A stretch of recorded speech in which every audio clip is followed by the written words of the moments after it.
कवी कथाकार अविनाश गोविंद पाटील यूट्यूब चॅनलवरती आपले सर्वांचे स्वागत. कथेचं नाव आहे पेंगाळू. आमच्या डांबरगावच्या आनंदराव जागवेकराचं काय विचारू नका. गडी नशीबवान, गडगंज घरात जन्मला. भलतंच लाडगाड्याचं झालेलं, लग्नापातूर गडी भलताच वाढला. देवाला सोडलेला बोकडासारखा माजलेला, मैंदाळ जामच्या जाम गडी. चालायला लागला म्हणजे रानरेड्यागत दिसायचा. गावातला अजिबात कोण नाव काढायच्या भानगडीत पडत नव्हतं. अण्णा जागवेकरला पोराच्या लग्नाची काळजी लागलेली. वयात आलेलं पोर एकदाशी पिवळं करूया असं आमच्या म्हाताराजवळ अण्णा सारखं म्हणायचा. मस्त इशेक स्थळं आली होती. सगळं जमायचं, पण नवरदेव बघितला म्हटलं की आलेलं पाहुणं तोंडात राळं वाळल्याने गपगार पडायची. 4 दिवसात कळवतो म्हणून गेलेलं पाहुणं परत काय चुकून माघारी फिरलं नाहीत. नवरदेव नेमका जागा आहे का झोपलाय अजिबात समजत नव्हतं. इतकं मांद गड्याला. मागे एकदा पोरगी बघायला आम्ही दोघंजण अंधाबरोबर गेलो. गड्यानं टोरिंगातनं आमासने नेलेलं. गाडी स्वतःच चालवत होता. अंधा गाडी चालवताना चंद्रला बळच पुढं बसवला होता. काय सांगायचं, गाड्याची झोप लागली म्हणजे आमचं रामनाम सत्य व्हायचं. सांगलीच्या पुढं 40 मैला होती गाव. टुरिंग आली की सांगलीत राजवाडा चौकात सिग्नल लावलेलं, गाड्या वळीनं थांबलेल्या. तोंडात शिट्टी धरून थांबलेलं शिट्टी पोलीस लागला आमच्या टुरिंगकडे बघायला. आता म्हटलं काय हाय फळकूड. अंदाच्या पाठीमागं मी बसलो होतो तोवर पोलीस आलं पार गाडीच्या जवळ आणि लहर आल्यावाने पार कानाजवळ जोरात शिट्टी वाजवली. जरा नवीन प्रकार वाटला. घ्या बाजूला, झोपून गाड्या चालवणं कुठलं कलम आहे माहिती आहे का? पोलीस म्हणाला. कोण झोपलंय? अंदा जाड पापण्यावर उचलायचा प्रयत्न करत म्हणाला. सिग्नल बदलून बाकीच्या गाड्या गेल्या. आमची टुरिंग एका बाजूला. 10 मिनिटं वाद. सगळी कागदपत्र ओके होती. ड्रायव्हिंग लायसन होतं. वाद म्हणजे झोपून गाडी चालवल्याबद्दल. उतरा सगळी.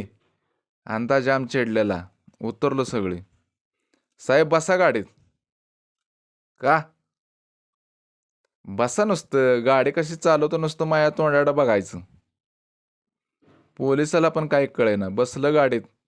तसं अंदानं कुठला सिग्नल बघितलं नाही तसल्या गर्दीतनं गाडीचा फेरा मारून आला.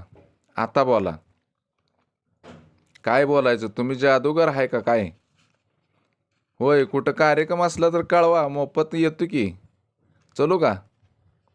अंदा म्हणताच पोलीस जाग्यावर चराकलं. पुण्यांदा काय बोललं नाही. त्या गावापातूर जास्तोर हीच चर्चा रंगली. पुढं बसलेला चंदर फिदी हसायचा. हायवे रस्ता सोडून टुरिंग कच्च्या रस्त्याला फपोटा उडवत निघाली. पोरगीचं गाव नुसत्या 2 मैलावर राहिलेलं समदळ माळरान. ते रस्त्याला भर उन्हाचं माणूस कानूस चिटपाखरू एखादं दिसत नव्हतं. लगा अंदा, ही कुठं शिकवून आला सर आम्हाला? लगा समधीकडं सगळं दगाड धोंडाच दिसतात. चंद्रमाळावरनं डोळं फिरवत म्हणाला. बाप जन्मात गडी गाव सोडून कधी बाहेर पडला नव्हता. त्याला वाटलं आपल्या गावात काळी जमीन आहे, समधीकडं आपल्यासारखंच जग आहे. लय पार शोध लावल्यावानी उघड्या माळाला कौतुकानं बघत राहिला. पुढे आलो तर तसल्या माळावर डाळिंबाच्या बागा नुसत्या डाळिंबीनं लगडलेल्या. हिरवंगार शिवार फुललेलं दिसायला लागलं. काय चंद्रया, कशा बागा लगडल्यात? अरे माळरांची माणसं दगडाला पाजर फोडत्यात. आपण लगा आयत्या पाण्यावर ऊस लावतोय. ही बघ अक्षी पैशाची पिकं आहे ती. मी कुळा आहे वी इकडची पोरगी बघायला. लय मोठं कुळ आहे. आपण चाललोय.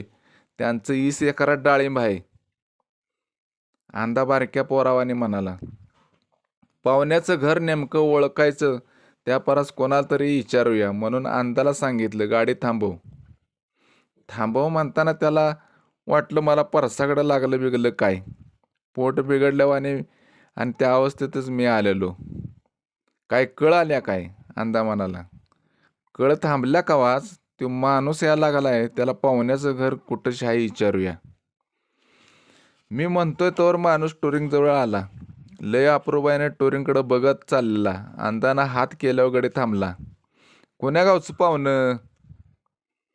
कपाळावाल्याला घाम पुशीत तो म्हणाला. आम्ही लांब तिकडचं नदीकाठचं आहे. इथं कोणाच्यात आलाय म्हणायचं? अण्णासाहेब झोपवेकरांच्यात आलोय. घर कुठंशी आलं? ही बघा, ह्यो रस्ता गेला का नाही, त्या रस्त्याला शेवटाचं सिमेंटचं घर आहे. ती झोपवेकराचं आहे. पाहुणं पार्टी कशी आहे? गावात एक नंबरच कुळा आहे. रस्त्याच्या पाहुण रस्त्याच्या पाहुण्याचा निरोप घेऊन पुढं आलो तर शेवटाला एकच घर, सिमेंट कॉन्क्रीटचं. अंधानं फाटकातनं टुरिंग सरळ दारासमोर आणून थांबवली. पाहुण्यांना आधी आम्ही येणार म्हणून कळवलं होतं. घरातली सगळी मंडळी जाग्यावर दिसत होती. घर म्हणजे आमदार खासदाराच्या घराला झक मारायला असं. अंदाच्या मागोमाग आम्ही दोघं बैठक खोली जाऊन बसलो. काय खोली, सिनेमातल्या वाणी वाटत होती. छताला टांगलेला पंखा गार हवा मारत होता. आम्ही डोळं फिरून इकडं तिकडं लगबगा बघत होतो. पाहुणं गाव सापडलं म्हणायचं. अण्णासाहेब झोपवेकर आमच्याकडं बघून म्हणालं. आता झोपवेकरांना या तिघातला नवरदेव नेमका कुठला हे माहीत नसणार. ते अण्णा जागवेकर आणि हे अण्णासाहेब झोपवेकर. जागवेकरांचा अंदा कायम पेंगाळलेला आता झोपवेकराची मुलगी पार झोपलेली असली म्हणजे पार इस्कुट. आमच्या तिघांचा परिचय करून दिला. त्यांना त्यांचा होणारा जावई बापू दाखवून दिला. बॅरेलसारखा घेरा असलेली एक मुलगी आम्हाला सरबत देऊन गेली. कोणतरी झोपवेकरांची पुतणी वगैरे असेल. नवरी मुलगी कशी गोरीपान उच्चाली नाकाली असेल म्हणून तपाला बसल्यावाने आम्ही बसलो. झोपवेकर आपला बडेजावपणा मोठ्या तोंडानं फोडणी देऊन सांगत होता. पंख्याच्या वाऱ्यानं आनंदरावाची झोप लागलेली. पोटात गार सरबत गेलेला. मस्त 4-5 चिमटं काढलं. पण गडीत तेवढा पुरतं डोळा उघडून चाललेल्या बोलण्यात नंदीबाल्यासारखा मान हलवायचा आणि परत मागचं ते पुढं तोच ठेका. कांद्या पोह्याचा वास नाकात घुसला तसं पोटातलं कावळं आतल्यात उड्या हाणायला लागलं. बऱ्याच चर्चा झाल्या. दाराच्या आडोशानं भावकीतल्या बायका नवरदेव कसा दिसायला हाय चोरून तोंडाला पदर लावून बघत होत्या. कोणतरी जाणता आनंदरावाकडं बोट दाखवत होतं आणि आमचा नवरदेव ऐऱ्यागत मोठं डोळं पापण्याच्या आडाला निम्मार्थ झाकून आरामात झोपलेला. तो झोपलाय का जागा आहे कोणाच्या बापाला कळत नव्हतं. पुण्यानं सरबत देऊन गेलेली मुलगी साडी नेसून कांद्या पोह्याच्या पिलटा घेऊन आली. चंदरला प्लेट दिली. पुण्यांदा मला दिल्यावर आनंदरावाला द्यायला पुढं झाले तर हेव गडे प्लेट कुठे घेतोय. हालचाल कसली ती नाही म्हणून हळूच चिमटा काढला तसा गड्यानं हात पुढं केला. समद्यासनी प्लेटा देऊन ती मुलगी आतल्या खोलीत गेली. आमासनी म्हणजे आनंदरावाची होणारी नवरी बघायची लय घाई झालेली. म्हणूनच म्हणालो, नवरी मुलगीला बोलवा. आम्हाला चांगली जरा कामं आहे ती. जात जाता येळात ती पण होतेली. चांगली थाप मारली. इथे येऊन तास झाला. कसला नट्टापट्टा चाललाय कोणास ठाव. आता पातूर पेंगाळल्याला अंदा मुलगी बघाय जागा होऊन अगदी एटीत बसला. चंदर जवळची पिशवी मागून घेतली. मुलगी पाटावर येऊन बसल्यावर वटीत कापड नारळ घालायला नको का? अण्णा झोपेकर आतल्या खोलीत गेले आणि आम्ही कुजबुज करायच्या आत मुलगीला घेऊन आमच्या समोर मांडलेल्या पाटावर बसवली. आनंदराव डोळं मोठं लावून त्या पाटावर बसलेल्या चित्राकडे बघत राहिला. मगाधरनं सरबत कांदे पोहे देऊन गेलेली तीच नवरी मुलगी आता आमच्या समोर होती. सगळा रीतिरिवाज केला आणि निघालो. उठलो. चंद्र आणि आनंदराव मुक्यासारखी गाडी जाऊन बसलेली. येतो पाहुणं. कळवा मग आम्हाला. मुलगा बरा वाटला. तुमचं लवकर कळवा.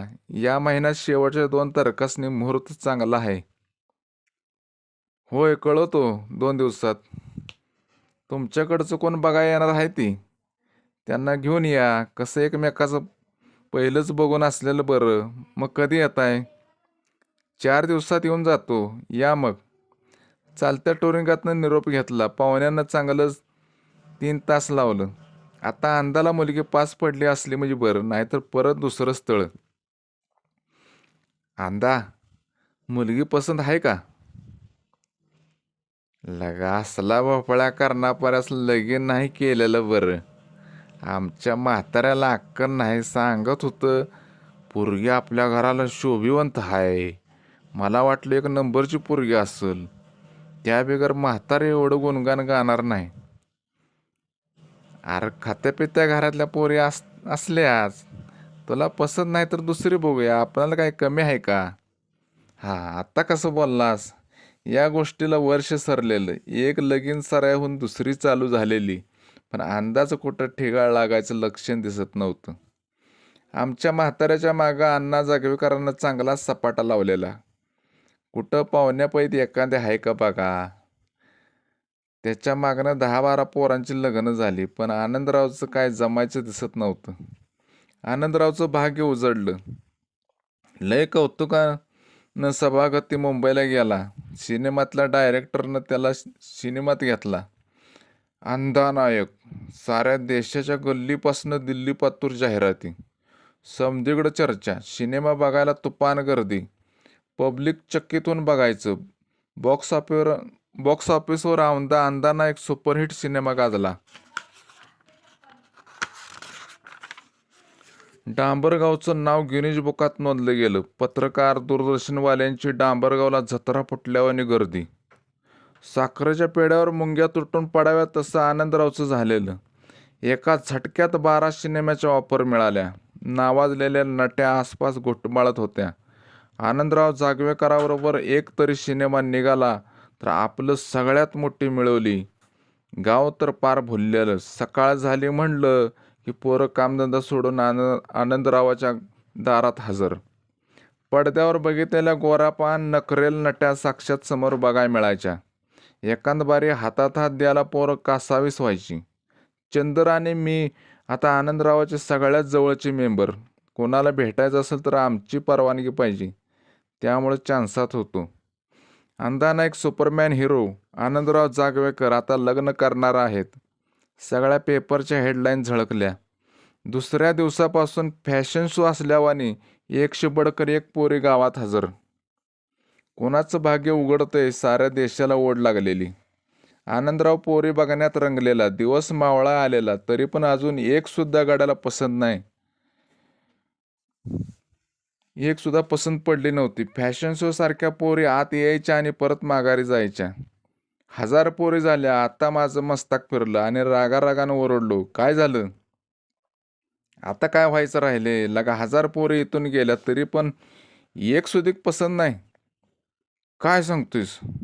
लगा उठवायचं नाही वे. बघ बघ कोण राहिले का बघ. मी डोक्याला हात लावूनच बसलो.